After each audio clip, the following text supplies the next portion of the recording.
Welcome to Crossroads. I'm your host, Joshua Philipp. Today we have a great guest in store, Eric Mitchell. He's the CEO of LifeFlip Media. We're going to talk about impeachment. We're going to talk about the NFL. We're going to talk about Colin Kaepernick coming out of the woods again. We're going to talk about NBA and China. Stick around. Great segment in store. Before we get started, please remember to like and subscribe. Get started now.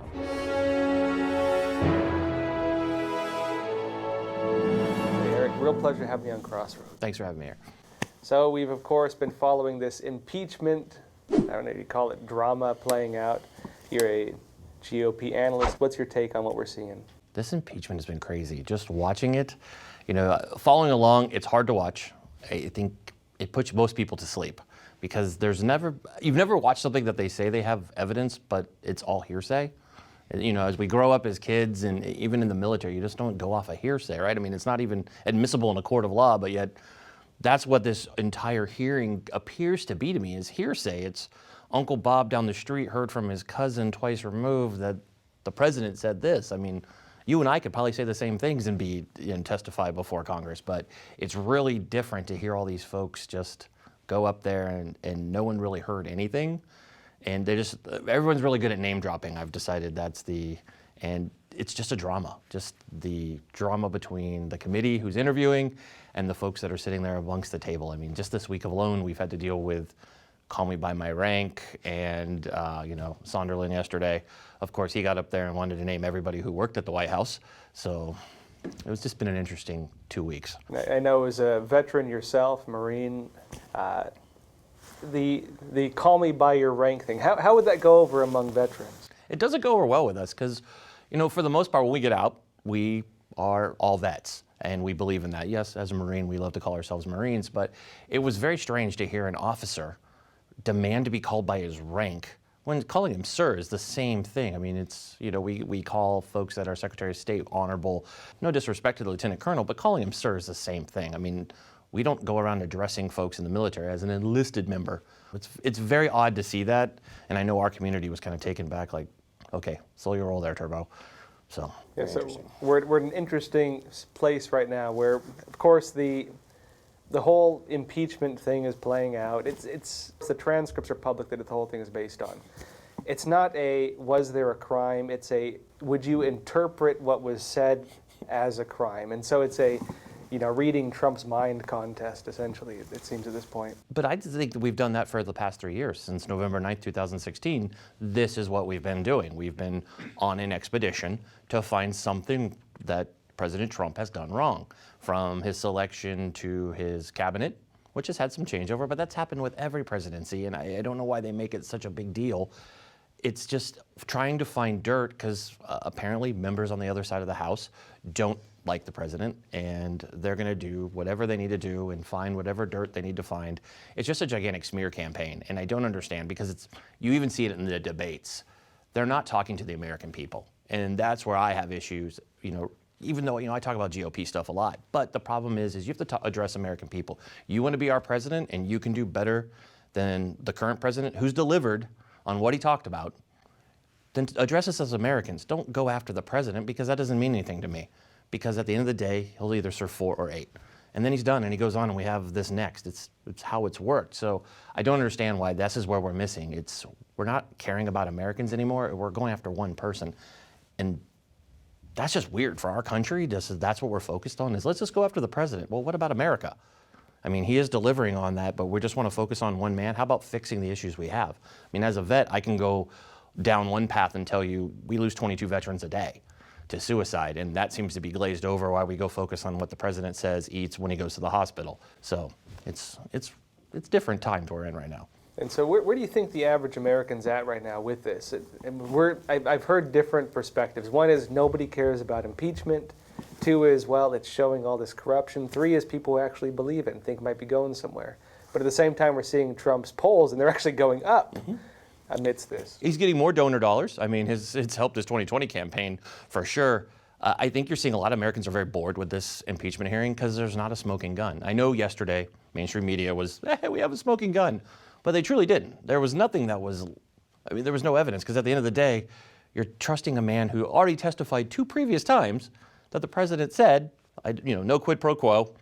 I don't want this to look bad. We're just investigating corruption. We want to make sure, because Ukraine has a reputation. I mean, just a little bit, right? We need to be careful with that. But everybody wants to pander into the ties of other things, and you're always going to have those people. The parties are divided, so you're going to have all the ultra left-leaners who are going to say no matter what, Trump's bad, and then you're going to have everybody on the right that's automatically going to support him. But again, at the end of the day, for this impeachment hearing, it comes down to the sheer math and numbers. You need the GOP senators who voted unanimously to oppose this impeachment hearing. You're going to have the same thing with the Senate. You need 20 votes to oppose this, to oust the president. It's not going to happen. You might get 1 or 2, but you're not going to get that. I mean, it's going to be very, very hard for that to happen. So at the end of the day, this is just going to be a waste of taxpayers' dollars. I just think Americans are sick of it. So switching topics a bit, I'm sure you saw the recent news with Kaepernick, Colin Kaepernick. Oh, good old Kaepernick. I know you're a sports guy yourself. You're in the veteran community and law enforcement community. What's your take on, so long story short, just for our audience, he tries out, he's wearing these new Nike shoes. They're saying, oh, look, it's the new Nike, was it Air Force One brand? Saying, I'll take any team, willing to go with any team. Tell us about what's going on. That was interesting. Kaepernick did have a signed agreement with the NFL to have the NFL teams come watch him try out at the Falcons facility. NFL provided a state-of-the-art camera crew to film it, provide it to folks that couldn't attend and to the media. And Saturday morning, he started playing games saying, oh, they want me to sign something different. I'm like, it's called a liability waiver. You're currently not working for the NFL. You're going to be in someone's stadium at their facility. Yeah, they probably want you to sign that. And they also don't want you the expectation that you're going to play in the NFL. You have to cover those bases. He played a game with them and then at the last second changed to a high school and his own camera crew, which turned out it looked like a Nike commercial. And he comes out just attacking Roger Goodell. The film footage that you see, besides what the media shows, they show, he completes 2 passes. The guy didn't do anything. This is a political grandstand. The NFL doesn't want to touch him. The scouts who did watch said they don't want him. He's not good enough to be a backup quarterback. Yet he's just doing this for grandstanding. And then you heard his speech afterwards where he came out and called, Goodell names, all the teams' names. And we see how that's worked for other players in the NFL this season. Antonio Brown, who just recently apologized via Twitter to Robert Kraft, the owner of the New England Patriots. It's not good to go against the NFL. If you're trying to get a job there, the problem is Cap's turned this to be a political event when at the end of the day, he had 3 straight bad seasons as a quarterback.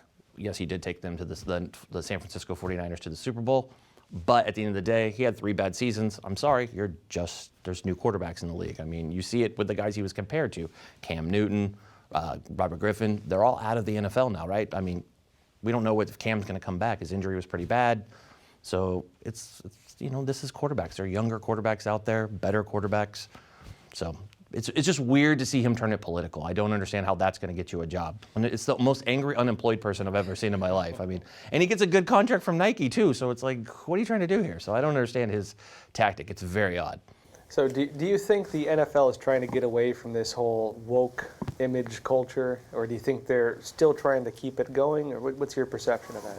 The NFL, you almost kind of feel sorry for the NFL. They've had so many struggles as it kind of started with the Kaepernick era. And while we're talking about veterans, we got to talk about the Green Beret, Nate Boyer. Nate Boyer is a great American who told Cap, let's not sit on the bench, take a knee, right? And stood proudly beside him. And, I support Nate on giving him that common sense because you don't want to sit for it. If you want to kneel, I don't approve of that, but that's my personal opinion.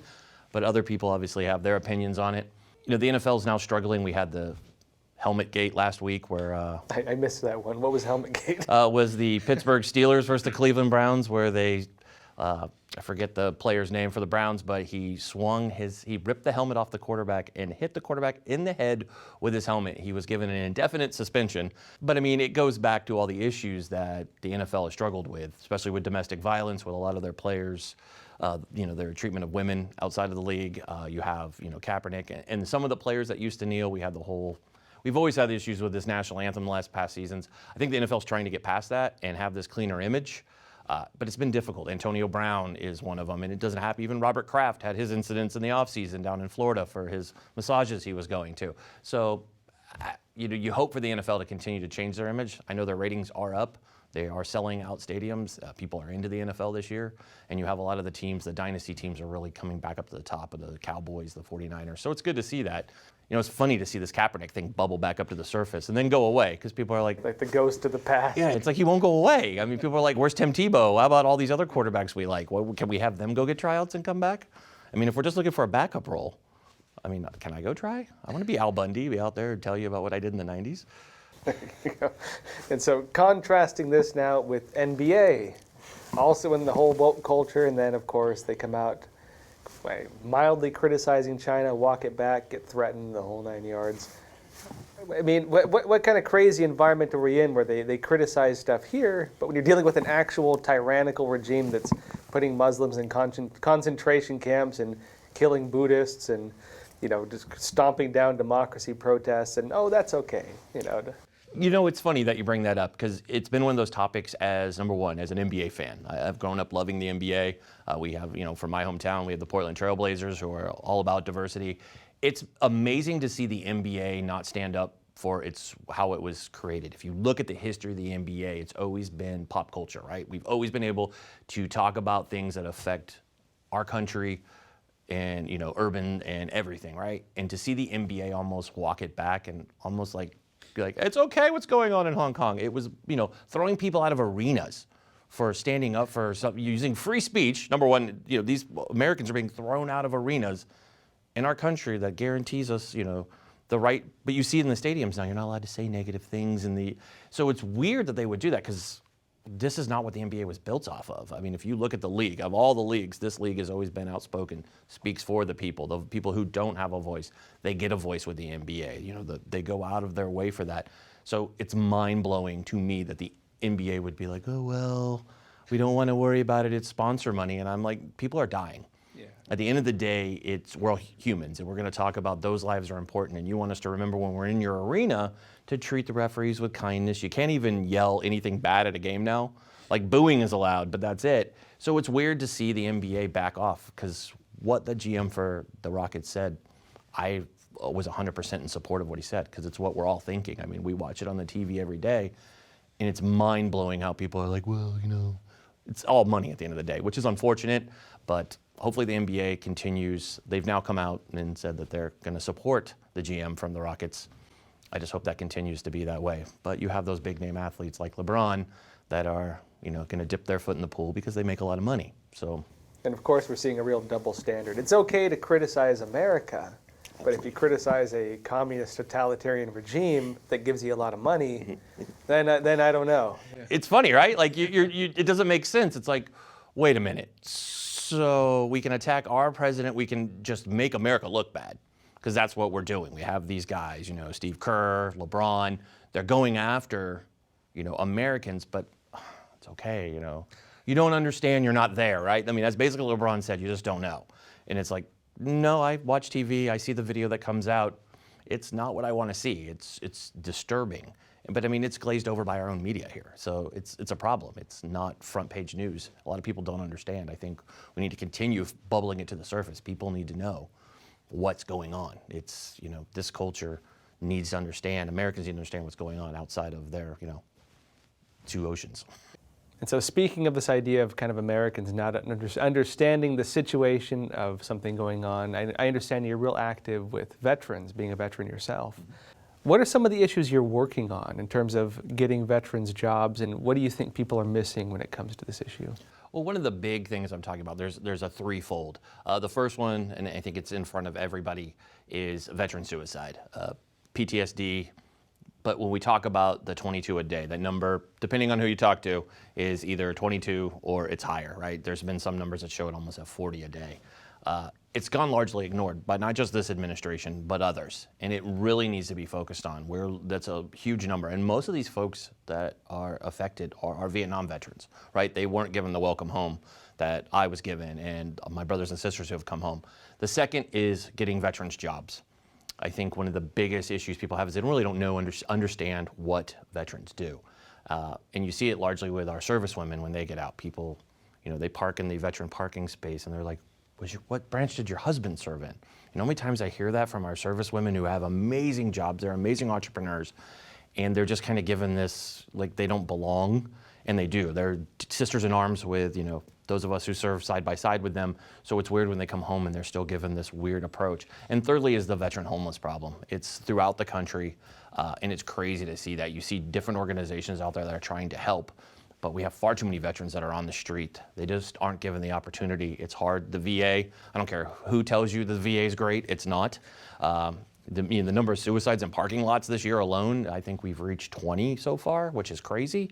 It's a 6-week wait time for a lot of veterans who are there for mental health help. Like, hey, I want to commit suicide. Can you come in 6 weeks?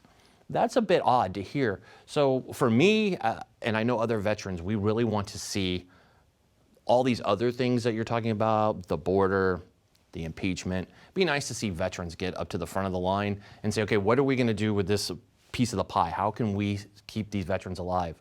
We're the 3%. Only 3% of Americans serve. So you've got to think about that. I mean, this is how we treat our warriors who keep us safe at night so we can sleep under the blanket of protection in this awesome Constitution we have living in this great country.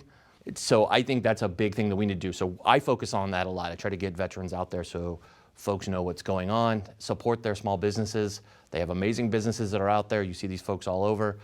Go out and support them and help them and make a voice. Talk to those folks that are out there. Talk to your congressmen, talk to your senators, write them, tell them you want to make veteran mental health and taking care of our vets the most important thing out there because, we live in this culture, we get this protection, but we need to take care of these folks. I mean, it's heartbreaking to turn on, my social especially, I turn it on and I hate seeing someone posting, we lost another one, or we're looking for a veteran.